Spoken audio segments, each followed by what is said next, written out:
Un jour, je me suis réveillé dans un monde qui ne ressemblait plus à celui d'hier, un monde dépourvu de sens. Et pourtant ce monde, des soldats se sont battus pour le défendre, et nos parents et grands-parents pour le construire.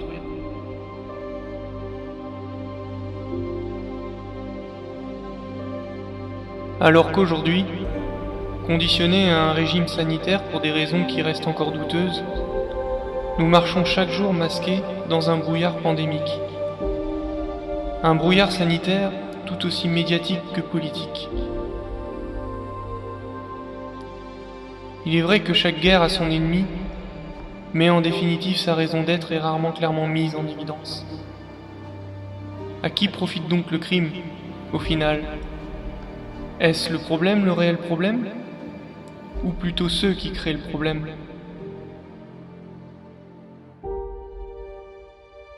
Donc demain, quand vous vous réveillerez, pensez également à retirer le masque que vous avez sur les yeux.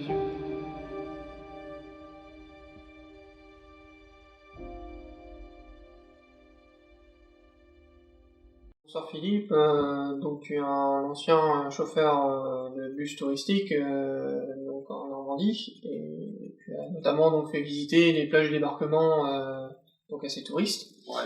Et donc selon toi tu aurais ton mot à dire sur la Seconde Guerre mondiale par rapport à un certain témoignage que tu as pu avoir d'un de ces touristes que tu as pu transporter Oui, durant ton expérience professionnelle, quoi. Oui, oui, bien évidemment. Les touristes, et pas que des touristes, puisque j'ai transporté aussi pas mal de vétérans. Mais il y a, alors il y a il y a plusieurs histoires qui m'ont profondément touché, bouleversé d'ailleurs.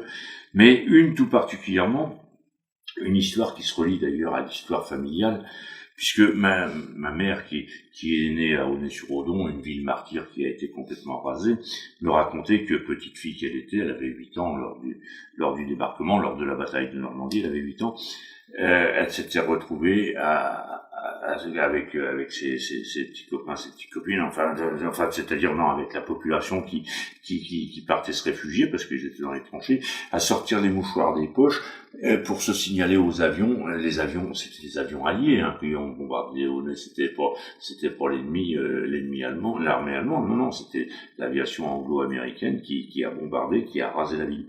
Et puis il y a quelques années de ça, j'étais amené, j'avais des Américains, des Canadiens à bord de mon car, et puis voilà, il y a une femme canadienne, très bien, très distinguée, que tu as à peu près dans mes âges, ou peut-être un petit peu plus jeune d'ailleurs, une Québécoise qui parlait parfaitement français, bien sûr, et qui nous a demandé de nous arrêter au cimetière canadien de Béni-sur-Mer, Revier.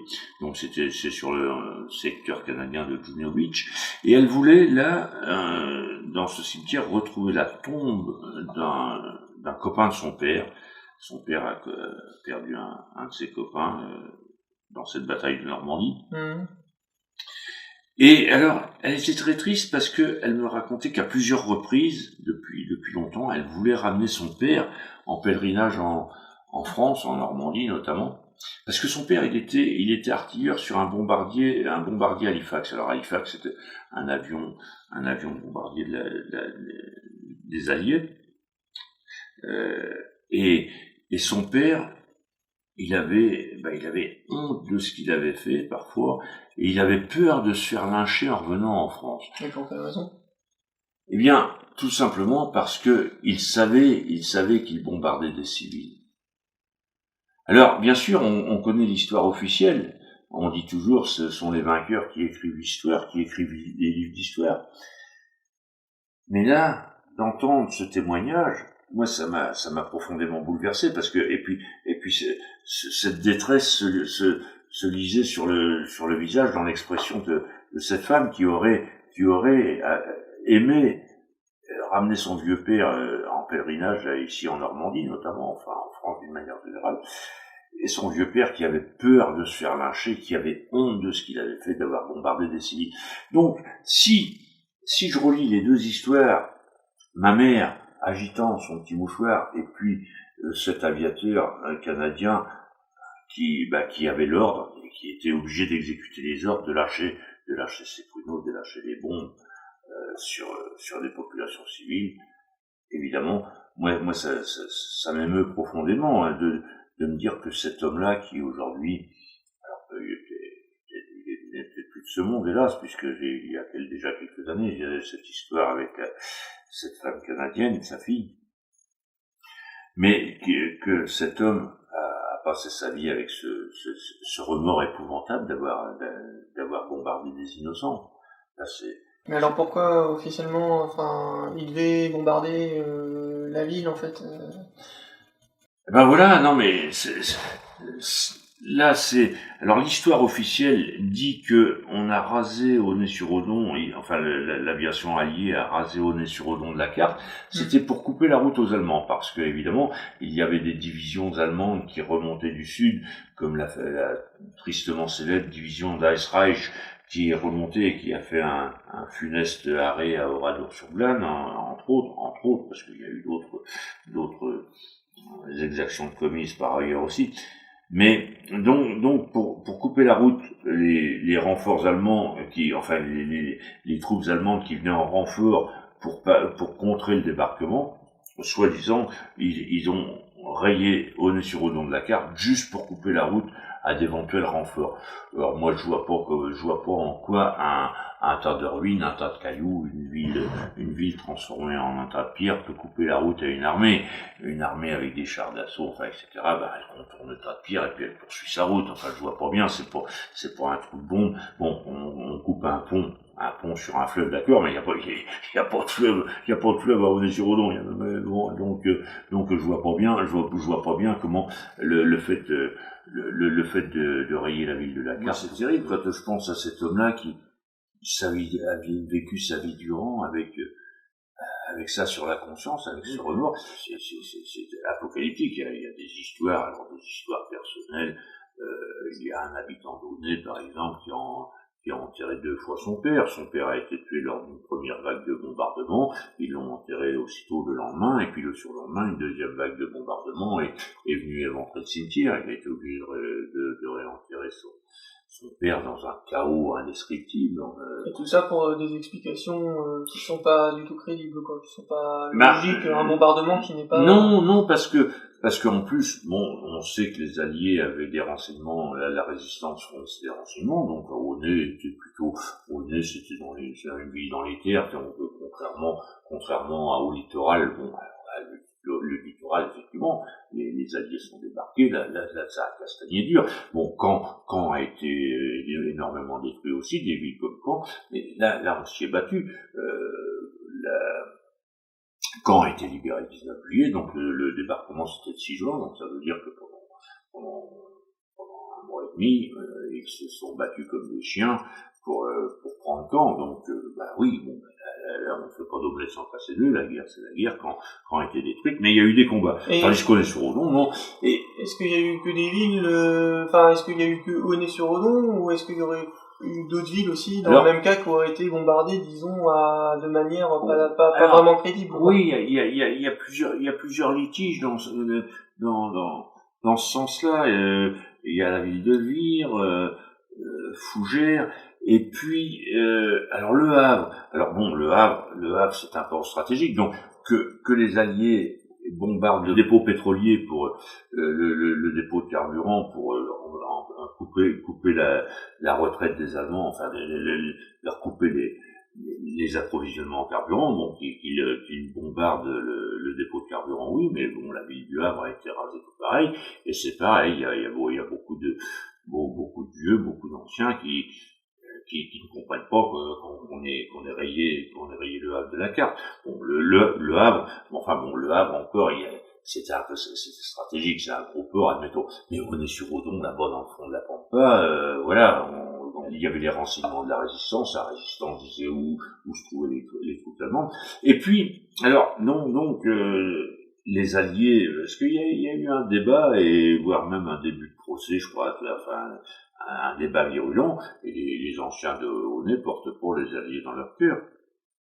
Et il y a eu un débat, donc, et puis alors là, les Alliés ont répondu, ben non, c'était la route des Allemands. Et d'ailleurs, on avait largué des tracts sur la ville pour ordonner, pour enjoindre les habitants, la population civile, à évacuer la ville, puisque la ville allait être bombardée. Or, personne de mémoire n'a jamais vu l'ombre d'un seul de ces tracts à Honnay.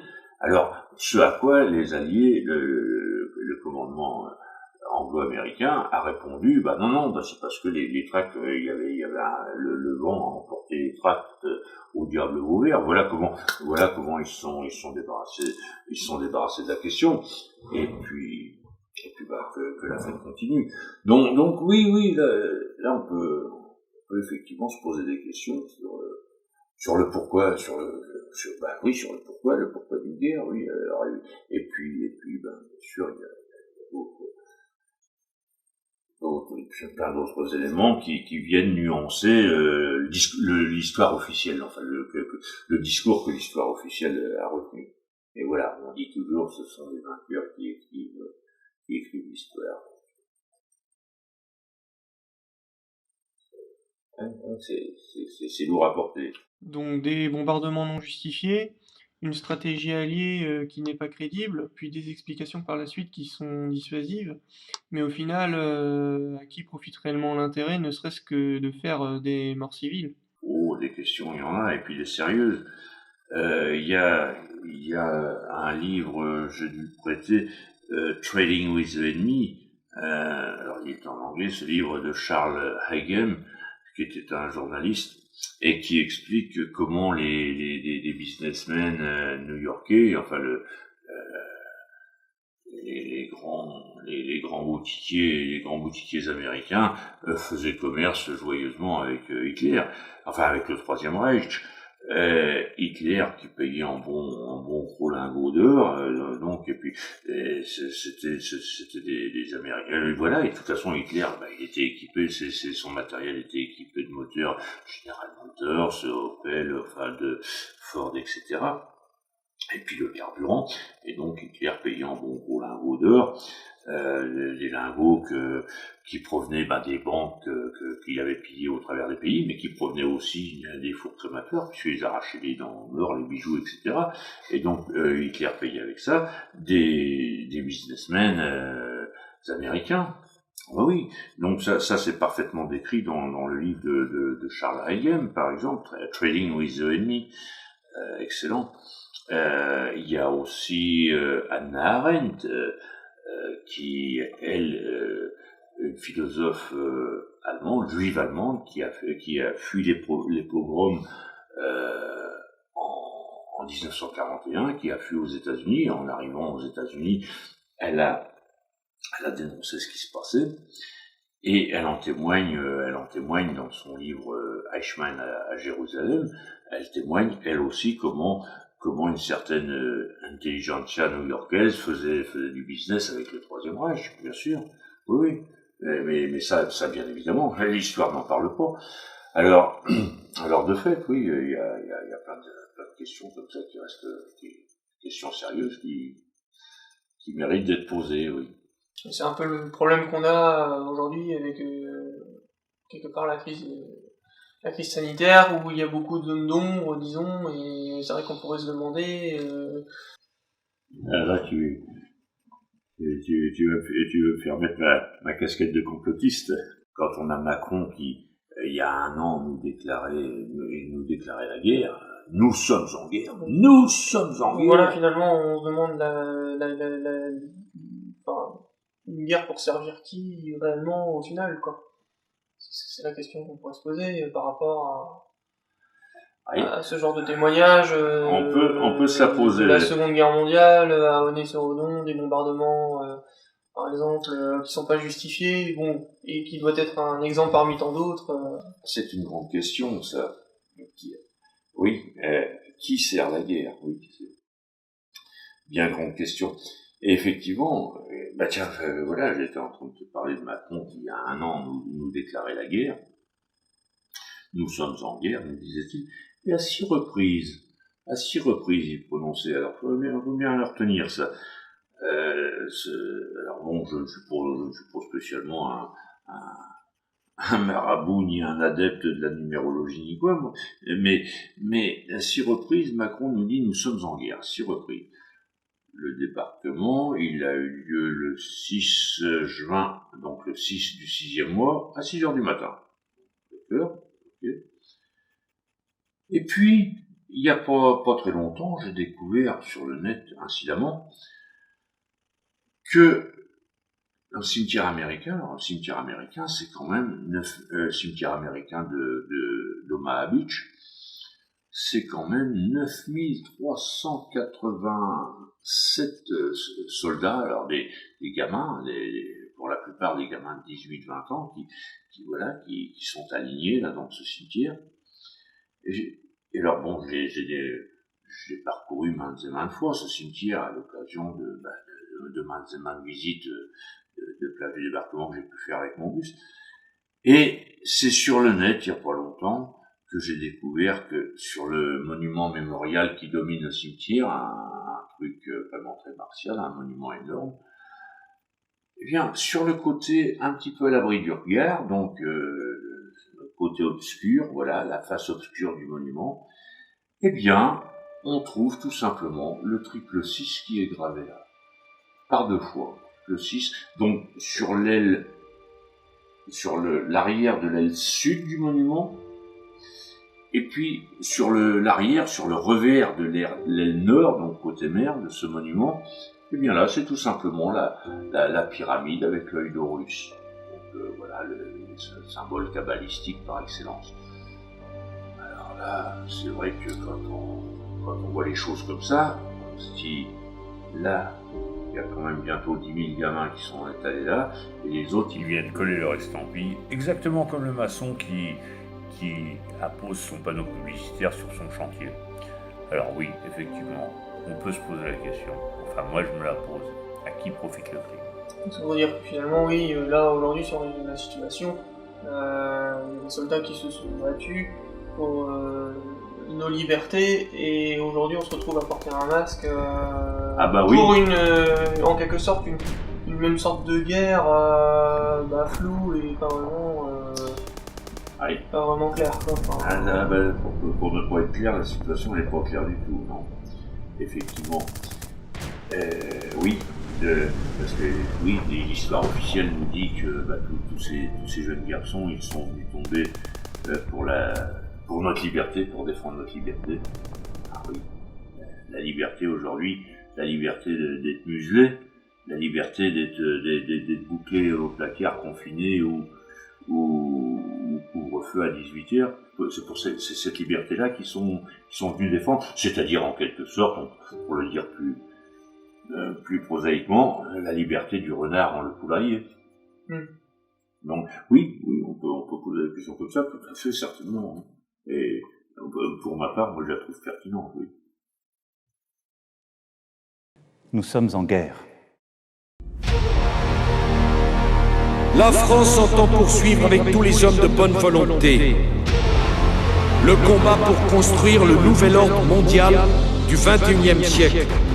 We have before us the opportunity to forge for ourselves and for future generations a new world order, a world where the rule of law, not the law of the jungle, governs the conduct of nations.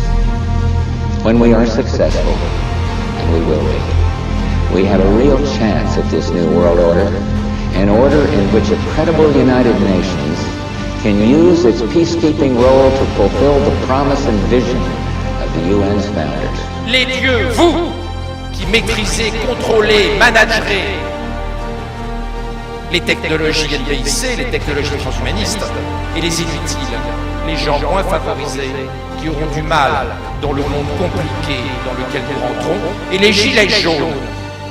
C'est la première manifestation de ce gap intellectuel insupportable que nous sommes en train de créer entre les winners, les dieux d'Harari, et les losers, les inutiles d'Harari. Alors, que devient la liberté dans un système de soins accaparant comme celui-ci? Bien, le concept même de liberté va devenir de plus en plus perverti. Et c'est ça qui est fascinant dans cette évolution, et c'est peut-être pour ça qu'elle est le plus terrible. C'est qu'elle va récupérer tous les concepts, y compris celui de liberté. Je dirais même y compris les idées bibliques, je vous parlais tout à l'heure. Parce que qu'est-ce que c'est cette société de machines qui nous apprend à nous surveiller nous-mêmes? C'est une société qui dit, soyez libres, débarrassez-vous du médecin, soignez-vous vous-même, sortez de l'hôpital, ce que dit Illich. Et autrement dit, elle va, sous prétexte de liberté, sous prétexte d'autonomie, créer les conditions de l'aliénation la plus formidable, qui est en quelque sorte l'aliénation par soi-même, volontaire, à une norme imposée de l'extérieur. On nous dira, il ne faut pas fumer, pas conduire, pas boire, mais aussi pas avoir tel gène dans sa structure héréditaire. Si vous l'avez, vous êtes extérieur à la norme, faites tout ce que vous pouvez pour vous en débarrasser. Et autrement dit, on fera que, ce qui est la forme absolue de la dictature, que chacun d'entre nous ait librement, entre guillemets, envie d'être conforme à la norme. Que chacun d'entre nous ait librement, entre guillemets, envie de se comporter comme un esclave. Et ce qui est la forme absolue de la dictature, puisqu'on fera que chacun d'entre nous aura envie d'imiter un modèle, une copie, une sorte d'idéal standardisé qu'on nous imposera de l'extérieur. Et ce qui est fascinant, c'est que c'est à travers la médecine, à travers le bien et le mal, à travers le rapport à la mort, que cette nouvelle forme de société totalitaire est en train de s'installer.